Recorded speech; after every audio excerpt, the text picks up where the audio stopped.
Okay, that's probably a whole lot better. All right. Now we have sound.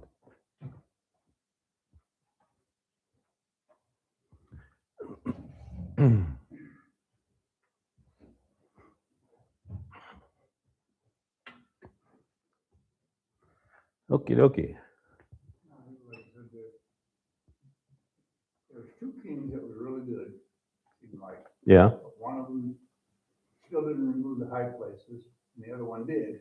right. I think the one that did found all the books. Yeah, Hezekiah. Oh, yeah, he's rebuilding it or trying to get the temple rebuilt and somebody found something in there. Right, and then if you read through and when you continue reading, you start seeing how when the Assyrians came in, um, and even the Babylonians, they started tearing apart Oh, take the temple, all the pieces. the temple, all the gold, silver. They knocked over the pillars. They took all the gold off of it. Maybe later they'll take the brass, I don't know if they are off those two pillars. Yeah. So eventually, when Nebuchadnezzar shows up with the Babylonians, there's nothing left, and just a building structure. So that's why they tear it down and burn it. But yeah, it's an interesting story. But there's again so much bloodshed. People killing their families and killing their. I know they said, Jesus said there would not be one stone left on the other. Was there gold in that temple at that time? Probably. I think when it was rebuilt, they did. It wasn't as much gold as it was when Solomon did it. When the fire hit it again at that point, and whatever gold, whatever was hot enough that it actually went into the ground, or this is what I heard. And that's why every stone was turned over. They were trying to pull up every scrap of gold that might have been left, because Right. it went up underneath or soaked into the ground. Well, a lot of on the second temple, when the second temple was destroyed by the Romans, what a lot of people don't understand was the Romans became very overly zealous because the siege of Jerusalem took 5 months, and they couldn't get into the old city, and the Jews had barricaded themselves in, and they're running out of food, running out of water, and began resorting to cannibalism and things like that. Yeah, but the Romans were just so angry by the time they broke through, they had had enough, and so they were just killing everybody and burning everything, and in their zeal, uh, they actually accidentally started the fire at the temple, and which burned the temple down. So they just kept it going, and they started feeding that frenzy. It became a frenzy, and so they said, "Okay, let's just do it." So they just went crazy, and yeah. But when you look at the destruction of the first temple by Nebuchadnezzar, and then the captivity of all the Israelites because they just would not stop worshiping foreign gods. Well, one of the kings, I guess, gave away, cut the gold out of himself and gave it to another king, or was that one of the, was that an Israelite that did that? Or? Yeah, no, you're right. That was an Israelite king that did that. And I forgot his name, but he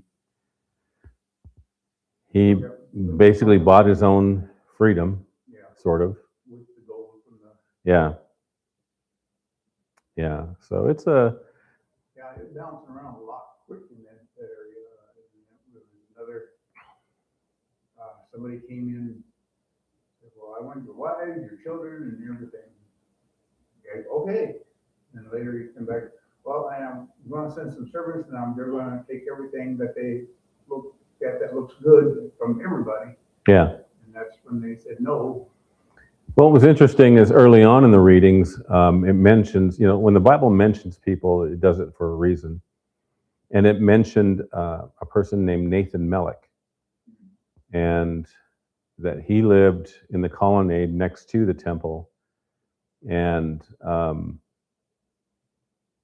so for people who say, well, the Bible isn't true, or it's not really a historical document, it actually is, because archaeologists in Israel in the city of David found Nathan Melech's Beulah, his coin, his seal. They found it, and so and it says Nathan Melech, and it yeah. By all rights, it was easier to use the Bible for a history book than the rest because basically history now is just coming up, up short and is just proving it. And the history is good to learn, but I think the important lesson is looking at the big picture, looking at what it's really trying to say. Yeah, because like the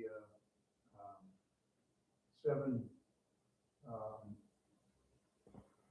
miracles, he picked those, out of all the ones out there, he picked those seven for an example. Right, and he picked them for a reason. Yeah. Yeah. Yeah, so it's all important. But I gotta remember what those seven are because she keeps asking. Oh, well, we'll go through it. You should take notes. Well, Write them on a card. We have, just like a read out writing afterwards, that helps. but yeah, I mean, the big picture in the Old Testament is when you turn your back on God, and where He dwells is His temple. So now, in the way it applies to us today, is if we are the temple of God, which we are, you can't afford to turn your back on God. Nobody could say it's proven in the Old Testament what happened. Yep. He turned.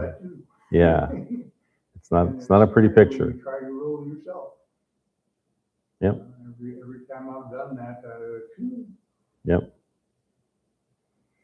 Yeah. So it's important, and as we read through these and read through the Psalms and the Proverbs, interesting that the Psalms are starting over, but I guess that's okay.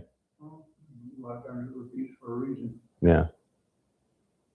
Sometimes it'll be just a little bit something different or added or shown in there that wasn't shown before. Sure. Or you didn't see it before. I didn't see it before. Yeah, it was just lightly mentioned there, but more dwelt on the next one. Yeah.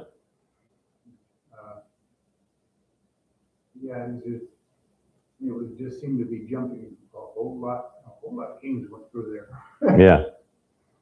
Yeah. It's So awful hard to figure the time because it says, well, and he was there for 40 years, or he started at age 40, and the other one he started at age 7.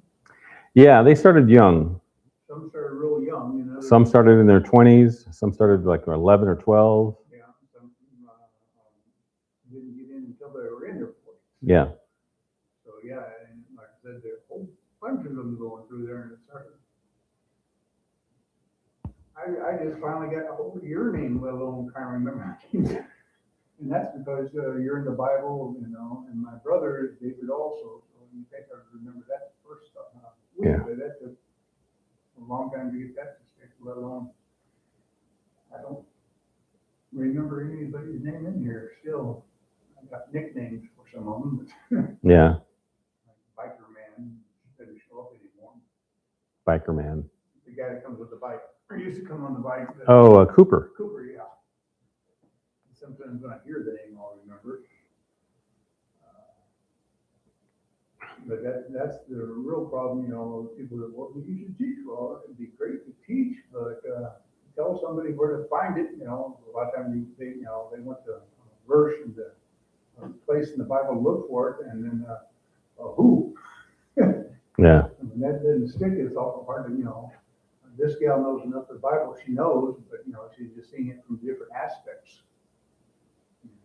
I like her a lot for the muscle therapy because she prays before she starts. Is she a Christian or is she a Mormon? What is she? Christian, best I can tell, because I've already commented to her about some of the Mormons and the problem with my sister. And she sounded like disagreeing with it. But she definitely hears, wants to hear what we teach each time, and I try to make it a point to try to remember, but like I said, I remember the first one, and then which relates to one further down where just before he goes into heaven himself, the wine into water, Mm-hmm. or the wine. I remember the first one, how the wine was put into the bottles for what were made for purification of water. Mm-hmm. And of course, water is also used for baptism, and we're baptized in the name of Jesus, and we in the blood of Christ is what cleans us. Again, over and over again, it repeats the cleansing through Christ When do you go back? every Friday. I'll see if I can print out something for you. Okay. Because she seems to be real interested in it. And, yeah, if I only had a memory, it'd be nice. So if you're watching it on YouTube, there's just me and Walter here. So if you have any questions, now's the time to ask. Otherwise, I'll go ahead and end this session. Please ask, because I don't remember to ask. Yeah. So trying to think of what else we saw when we read through it.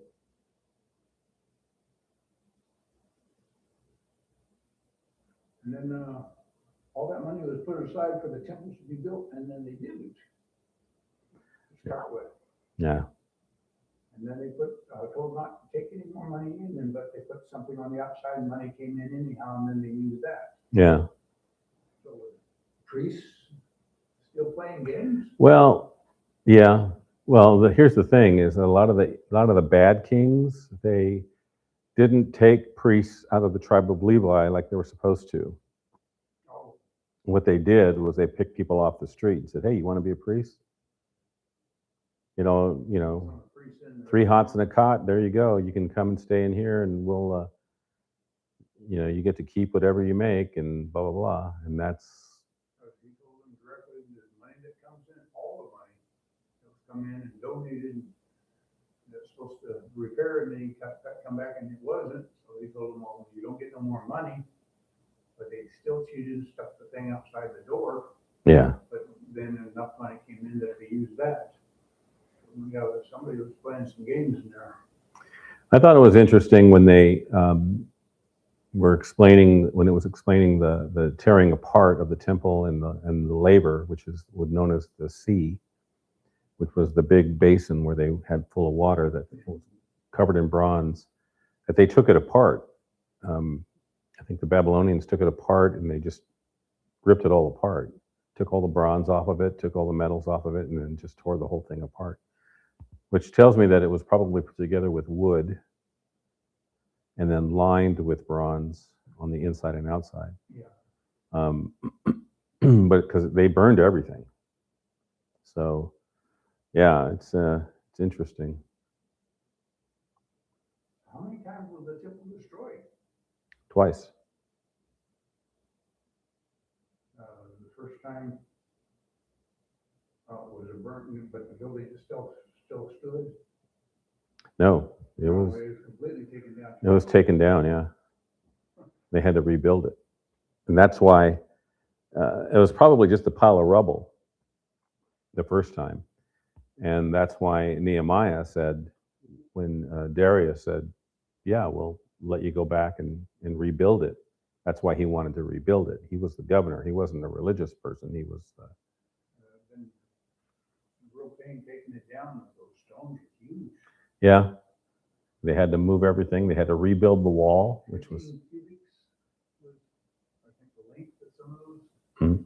Huge amount. Maybe I got it wrong, but 15, that'd be, the stones were big. yeah, well, 15 feet plus another half. So it's about 1.5 feet each cubic. Yeah, So 15, about 30 feet. I think back then they had a better understanding of physics than we do today. I think Well, yeah, because they were able to move that. they're able to move and carve stones down to the exact angle and the exact depth and be able to move them. And I think that it was different then. And I've heard preachers say that, the Israelites back then were real ignorant people. Well, no, They almost act like they were cavemen or something. Yeah, and that's really strange because when you read it, most of the kings and things, they would grabbing Israelite to, because they could Right. read where a lot of them couldn't. Right. They And could that's why read, they you could hear write, they could do most of them math. couldn't read well. I don't know if most of them couldn't, but I know a lot of them could. Sure. Where the other countries, you only had a few super rich people or whatever that, was doing any kind of reading or writing. Right. They're saying, well, all the apostles, they're fishermen, they probably couldn't read. Well, I don't know about that. They went to temple. They knew what the scriptures said. Well, they knew what it said, but I don't know if they could read it. Yeah, they could read it. But, because a lot of people keep saying, well, those are fishermen, they wouldn't be able to read. Sure, they would. I mean, if you were a Jew in the first century, if you were even a poor Jew and you were just a fisherman, and you went to synagogue, they would allow people to come up and read the scripture. And sometimes they would just pick and alternate people. So you'd have to be able to read, and you'd have to be able to do things. Well, that's the way I understood it, because even the one coat in many colors, they chose him because he could read and he could, the king. And where did he learn that? Yeah, he was out there in the middle of nowhere. Right. So this idea of can't read, or like you said, they keep portraying to be like cavemen, yet they were the ones that built Egypt. Yeah, and that's the important thing. That's a good point, because Egypt, prior to Joseph coming to Egypt, Egypt was basically like a large city, and it had warlords that had communities outside of that city. It wasn't an empire. The person who made it an empire was Joseph, because he took all those outside communities and joined them and made them pay tribute to the Pharaoh, so that they would become part of and they became an empire. Yeah, Joseph did that. Joseph made the first empire. And they built all the water canals, everything that we can't understand now. How Right. they did it. Right. Because, well, we needed heavy equipment, and even then, we can't quite do it the way they did it. Right. So how did they do that? Well, ain't nothing really new under the sun, but these people weren't so stupid as they keep hearing about it. They're cavemen, they lived in the desert. Yeah. They don't realize that they had snow in that desert. Right. It was quite a bit, probably about the same as it was when I was in Italy. I'm imagining it's quite the same climate as Italy. They had hot, they had cold, and there was desert, but the desert just didn't mean nothing growing out there like we see deserts here. That's just not outside the, and some people don't realize there was forest, in around that area someplace, because it talked about, that the Israelites was paying some group to come in to carve wood because they were better than any of the Israelites. Well, look at when they were in the wilderness, when the Lord gathered those individuals who had skills, and he anointed them to have super skills. But basically, they were wood carvers, they were stone workers, metal workers, and they were people who knew how to do this trade. You had to know how to smelt gold in order to get and refine it so that you would get the pure gold color and the shininess of it. And you had to know how to do that. So you don't just do it by chance and say, well, let's try this, They weren't stupid. Yeah, but everybody seems to, Yeah. for some reason, picture them being in cavemen, and then, they only had these certain kind of foods. No, they had all kinds of food, and a whole lot of food was even brought in from other places. Yeah. Everything we eat now, they were pretty much eating then. And they knew how to weave fabrics. Oh yeah, the different fabrics, silks. Mm-hmm. Now that's a real fine thing to do. You got silk. Right. People don't do that now. Right. Not real silk. I don't know how they do it now, but All right, I'm going to go ahead and stop this live stream, because I think we're just rambling. We're just rambling now. We covered everything. If there aren't any more questions, I don't see any, so we're just going to go ahead and shut it down.